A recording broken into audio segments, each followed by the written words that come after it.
HOA Karen threw a rock at my disabled brother, my uncle. The police chief threw her into his squad car. Part 1. I heard the crack before I heard him scream.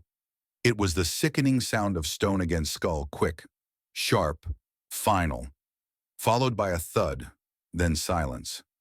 For a second, I thought it was a car backfiring, but cars don't bleed. My name is Naomi Price.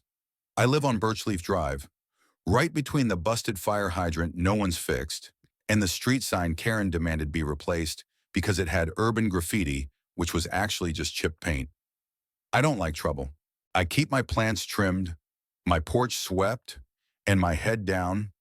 I've got enough on my plate taking care of my brother, CJ.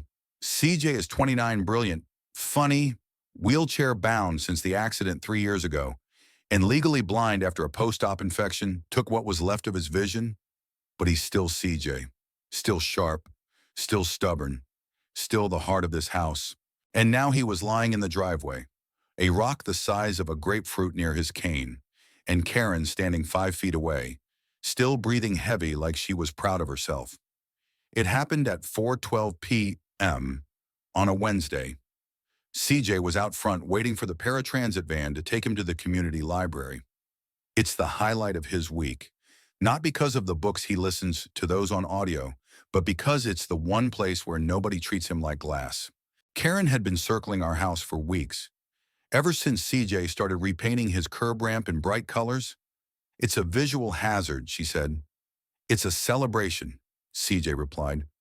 She didn't like that. Last week, she issued a citation. This week, she escalated. When I ran outside, CJ was on the ground, holding his face, blood seeping through his fingers. Karen was yelling, something about neighborhood standards and obstruction violations, and I warned you I didn't hear it. All I saw was red. I dropped to my knees and grabbed CJ's shoulder. Are you okay? He winced. Feels like she hit me with a brick. You're bleeding. I can tell. Then I turned to Karen. What the hell did you do? She crossed her arms like she was the victim. He was obstructing pedestrian space. He was sitting on our curb. It's still under HOA jurisdiction. I looked at the rock, I looked at the blood, and then I reached for my phone. Don't bother, Karen sneered. The HOA has immunity.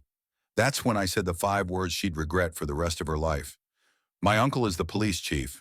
CJ was already on the line with 911. Calm, composed. That's him. He said, I've been assaulted. I'm blind, disabled. I need medical and police response. My sister's with me. She'll direct responders. Karen's face changed the second the words police and assault were used in the same sentence. She backed up. I didn't hit him. The rock rolled. You threw it. I snapped. I saw you. I was trying to clear the path by aiming at his head. It took 7 minutes. 7 minutes of Karen pacing like a caged dog, ranting about code violations, the downfall of orderly neighborhoods, and how we were bringing down the property value. 7 minutes of me keeping CJ awake, pressing a cold rag from the kitchen against his temple.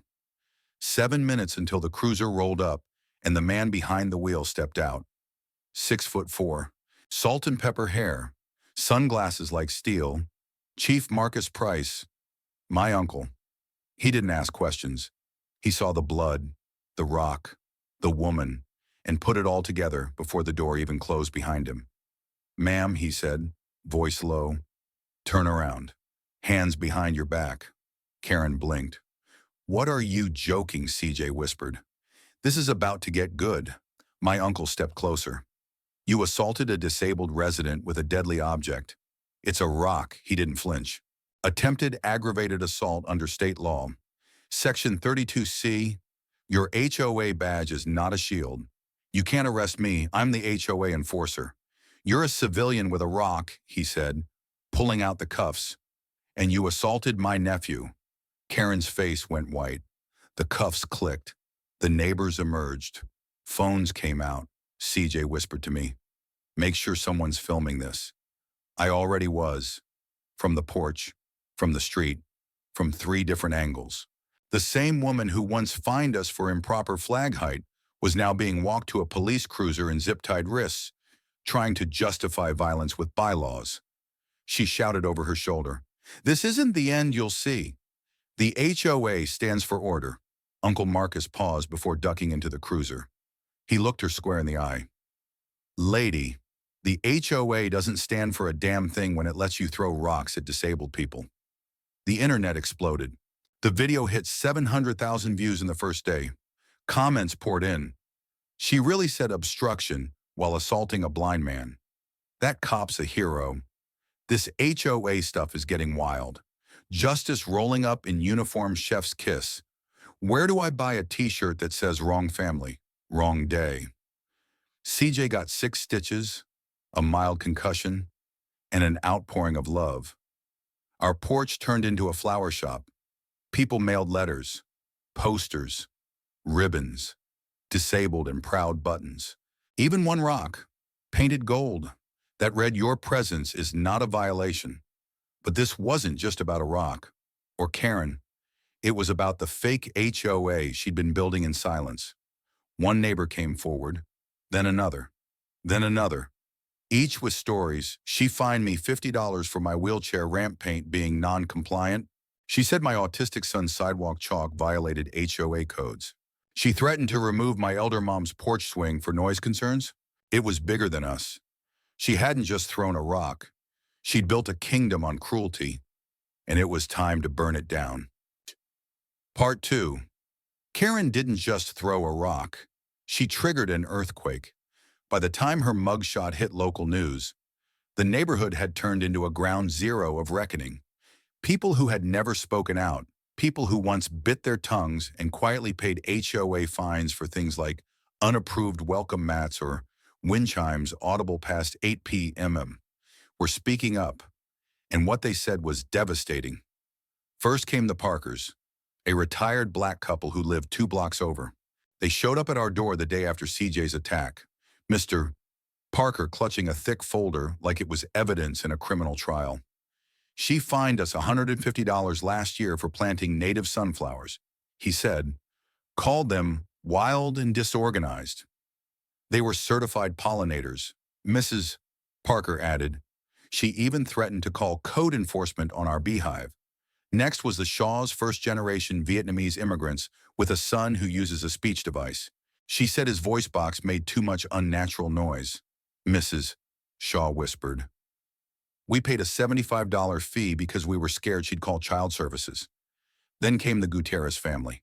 "She screamed at our daughter for having too many colors on her backpack," Mr. Gutierrez said it was aggressive visual clutter. The list grew longer by the hour. CJ sat listening, nodding, one hand wrapped in a cold pack, the other holding his notepad. He was writing names, dates, infractions. "Karen didn't run an HOA," he said finally. "She ran a targeted harassment operation. We need to prove it. We needed a plan. Luckily, I have a degree in digital media and a fierce love of righteous trouble." CJ had the brain of a strategist and the clarity of someone who's been silenced too many times to let it happen again. Together, we launched Project Overrule. Phase 1, the Truth Board. We printed every citation, notice, and email neighbors gave us, taped them to foam boards, labeled each one with tags ableist, targeted, unfounded, retaliatory. We set up the display at the community center under a banner that read, what she called "Order was oppression." Local news showed up. So did council members. The mayor's office sent a representative. Someone tried to vandalize the board that night. We rebuilt it bigger the next morning. Phase 2. The audit Uncle Marcus called in a favor. Turned out, Crestfield Meadows, the HOA Karen claimed to represent, wasn't legally registered. There had been an HOA years ago, but the board dissolved after funding issues and poor management. No new officers were elected. No state paperwork filed. Karen had kept the name, kept the letterhead, but there was no record of votes, elections, or even a bank account in the HOA's name. She'd been collecting personal checks and Venmo payments totaling over $83,000 over 3 years. It wasn't an HOA, it was a racket. Phase 3. The petition CJ and I launched a petition, dissolve the fake HOA in charge, Karen with fraud. Within 48 hours, it had over 14,000 signatures. Not just from our neighborhood, not even just from our city. People from every state commented. My aunt lost her garden to HOA fines. I got cited for drying clothes on a line. It's time we fight back. The pressure worked. 1 week later, City Council issued an emergency motion, a full investigation into Karen Jeffries and the so-called Crestfield Meadows HOA, a cease and desist order for all enforcement activities under her name, an audit of all funds collected, civil fraud charges to be pursued by the district attorney. The day the order passed, CJ stood outside City Hall, bandaged, bruised, but tall in spirit. Reporters crowded him. What do you want people to take away from all this? He didn't hesitate. Your power doesn't come from a clipboard. It comes from how you treat the people who can't fight back. And if you use it to punch down, don't be shocked when the community punches up. That quote went viral. So did the photo CJ in his wheelchair. Fist raised, overruled t-shirt crisp against his chest. Karen's defense team tried to spin it. They said she was overzealous, concerned about safety, following unwritten community expectations. We responded with a billboard outside City Hall. Safety never looks like a rock to the head, with a photo of CJ's bloodied cane next to it, donated space, funded by strangers. We got offers for interviews, documentaries, podcast appearances. CJ turned most of them down. I'm not here for fame, he told me. I'm here for correction. But one thing he did agree to, a town hall. We packed the gymnasium. CJ opened with a simple sentence. I want to talk about what it feels like when your existence is seen as a violation. The room went silent. Then he told his story. Not just the rock, not just the fines, but the looks, the whispers, the way Karen's HOA made him and people like him feel like property value threats. And then he passed the mic. One by one, people stood up. A teenager with epilepsy, an elderly vet on oxygen, a deaf mother with her interpreter. They told the room, you ignored us. You fined us. You erased us. No more. The city listened. They formed the Inclusive Neighborhood Standards Task Force. CJ was elected co-chair. New policy proposals were drafted. HOA leadership must be registered, publicly elected, and audited annually. Any policy involving appearance or behavior must undergo civil rights review. Any HOA member caught enforcing unregistered or discriminatory codes faces civil and criminal penalties. Porches, ramps, mobility aids, and adaptive equipment declared untouchable by HOA rules. They named the law CJ's Act. Uncle Marcus teared up when he heard it. Karen. She was arrested again. This time for wire fraud, misappropriation of community funds, and assault on a disabled person. She pled not guilty. The evidence was overwhelming. The judge denied bail. She spent the rest of the pretrial period under house arrest in a house she could no longer patrol. Poetic. CJ's ramp got repainted last week, brighter than ever. And next to it, a new sign he had custom made. Simple white lettering on black wood. My presence is not a violation. It's a promise. This house welcomes all. He told me the sign wasn't for Karen. It was for the next person who'd be told they're too different, too colorful, too much of something for the neighborhood's taste. You can't make the world perfect, he said, but you can make your curb loud enough that someone else finds their way. Part 3. By the time CJ stood in front of Congress, the scar on his temple had faded, but the story hadn't. It had grown. It had traveled.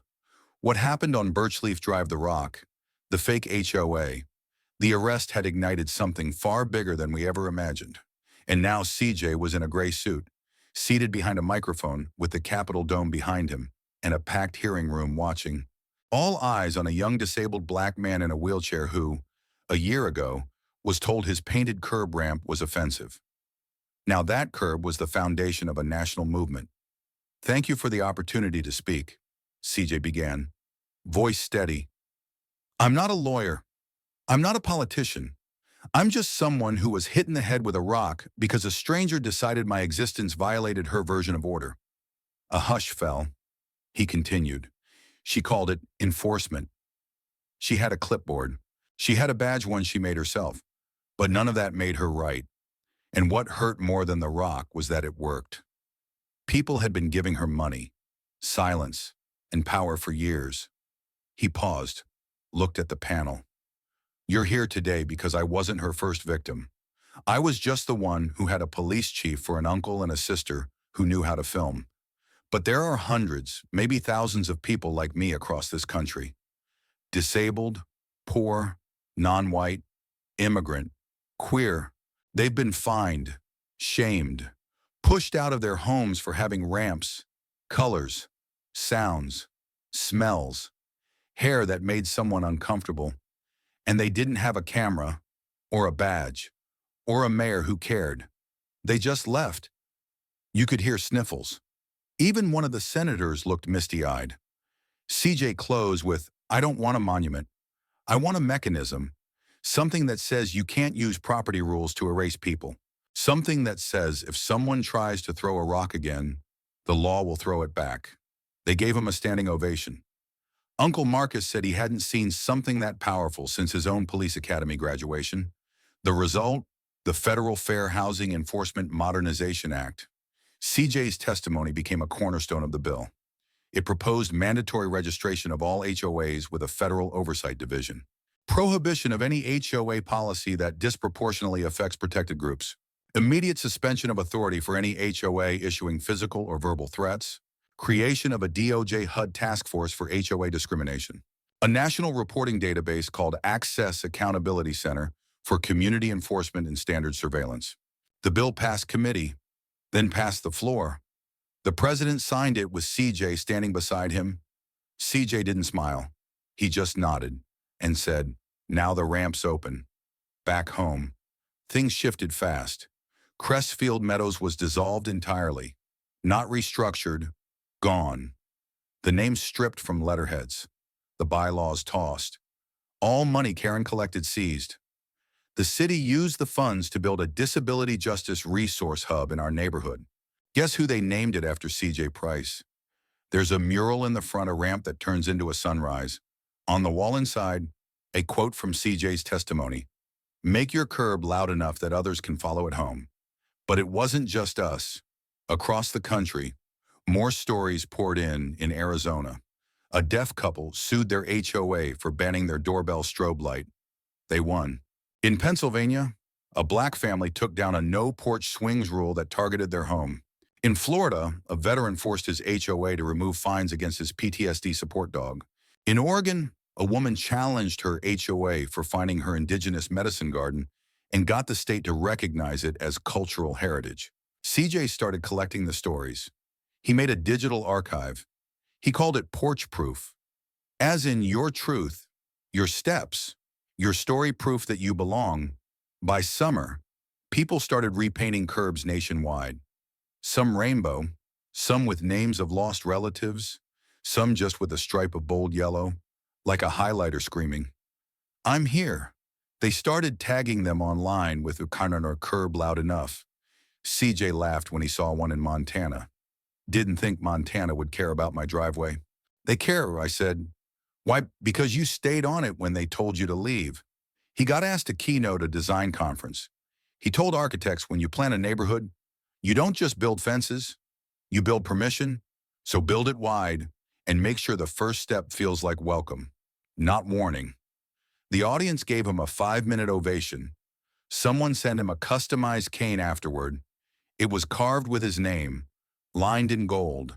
He doesn't use it often anymore, but he keeps it above the mantle. Karen, she took a plea deal. She was sentenced to 14 months for assault and fraud, plus restitution to every resident she fined. CJ sent her a letter, not out of forgiveness, out of finality. It read, you tried to shrink the world until it only fit you, but I expanded it, and it will never fit you again. He never heard back, didn't need to. The porch was louder than her silence ever could be. On the 1-year anniversary, we threw a block party. No permits, no HOA, just people. CJ rolled down the street in his chair, surrounded by kids with sidewalk chalk. families grilling, neighbors dancing to a local band. We painted a community mural on the intersection, a ramp, a badge, a fist, a heart, and the words presence violation, resistance noise, curb border. It's a beginning. CJ looked at me and said, "You think it's over?" I smiled. "No," I said, "but it's ours now." He nodded. "Yeah, that's enough." Part 4. The ramp out front isn't just concrete anymore. It's a message, a monument, a movement. When the city replaced it after the court settlement, CJ asked for something different. He didn't want bricks. He didn't want gold. He didn't want some glossy PR-friendly plaque to polish and forget. He wanted color and names. So etched into every inch of that ramp are the first names of people across the country who reached out to him. Victims of HOA harassment, survivors of disability discrimination, kids who were told to stay inside because they made the neighborhood uncomfortable. He called them the porch kids. I sat on the ramp, CJ told me, so they'd feel like they could step off the porch. The final tally, 1273 names, burned into the ramp with laser-cut bronze plates, weatherproof, permanent. At night, motion lights illuminate the pathway, and you can see the names glimmer under the stars like constellations someone decided belonged here after all. CJ now leads a nonprofit called Curb Communities United for Rights and Belonging. They don't just fight HOAs. They help rewrite local codes, design inclusive neighborhoods, educate city officials on anti-discrimination, and train what they call civic defenders residents who stand up when their neighbors are too tired, too quiet, or too alone. CJ's curriculum is simple. You don't need a title to protect. You don't need power to speak. You just need to stay when someone says you don't belong. He's mentored dozens, like Brian, a gay teen in Missouri who took down a policy banning pride flags on porches, or Amara, a young woman in Texas with autism who forced her HOA to apologize for ticketing her sensory garden, or Jun, a Korean-American grandfather in California who won a lawsuit after he was fined for hanging red lanterns during Lunar New Year. "They're all louder than me," CJ joked once. "I just held the mic first." As for Karen, she served 11 months, released early for good behavior. But she didn't go far, just 2 towns over. She changed her hair, her Facebook name, and tried to lay low, until one day, a local news story ran former HOA enforcer tries to rejoin neighborhood board. CJ saw it, sighed, then sent the story to a lawyer friend. A week later, Karen was served with a permanent injunction. She was barred from holding any position of authority in residential governance anywhere in the state. The judge's statement was scathing. "You turned regulation into retaliation. You used rules like rocks. You forfeited the privilege of oversight the moment you weaponized it." CJ didn't smile at the news. He just said, "That door's closed," and then he got back to work. The porch is different now, not because of anything cosmetic, but because of what we know, who we are. People pass by and nod respectfully. Strangers leave small potted plants by the mailbox. We've got more wind chimes now than ever. And the ramp. That ramp never goes quiet. Kids run their fingers over the names. Neighbors leave sidewalk chalk notes next to it. One said, "I used to be afraid of my front steps. Now I dance on them." CJ doesn't call himself an activist or a hero. He just says, "I stayed still when they tried to move me. And in doing so, he moved everything else." One afternoon, we sat on the porch, me in the swing, him in his chair, legs covered with a blanket hand-knitted by a woman in Utah who had never met him but said his story changed her bones. We were quiet. Then he said, "I used to think belonging meant being accepted. Now I think it means refusing to shrink. You don't have to be accepted. You just have to stay loud, present, and real." I looked at him. "You think we made a difference?" He shrugged. "You tell me," he said, pointing to the ramp. "They're still writing names." The local paper ran a follow-up, called him the boy with the braille curb. But I don't think CJ wants to be remembered for what was done to him. He wants to be remembered for what he built after. The ramp that became a protest, the porch that became a school, The scar that became a line in a new national anthem. Last month, the president invited him back to the White House. They unveiled a new accessibility initiative, called it the price standard. CJ tried to decline the spotlight, but the president insisted. "You're the blueprint," he said. "You didn't just survive Iraq, you turned it into a cornerstone." CJ stood at the podium in front of the East Lawn. No notes, no suit, just a hoodie and his cane, and said, "We don't need more fences. We need ramps. We need porches. We need chairs next to chairs, so that nobody has to ring a bell to be seen. They can just sit, and that'll be enough." The crowd stood, not for spectacle, but for truth. And when he rolled off stage, a little girl in leg braces ran up and hugged him around the waist. "I want to be like you." He bent down. "You already are." The ramp out front still gleams. At sunset, it catches gold like a mirror angled at heaven. And CJ, he still sits on the porch, still sips his tea, still listens to the world passing by. But now, it listens back. The end.